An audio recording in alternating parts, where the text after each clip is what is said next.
berhati-hati. Gapo ni? Aimo. Aimo ni obat mata.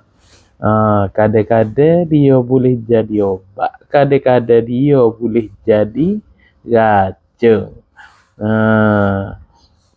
Dia aimo ni kalau masuk sapuh dalam mata, kita guna, tak apalah dia jadi ubat.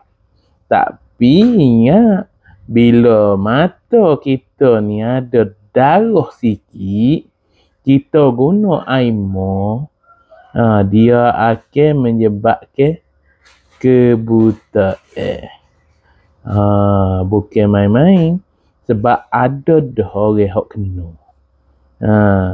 Sebab ada dah orang kena. Jadi berhati-hati.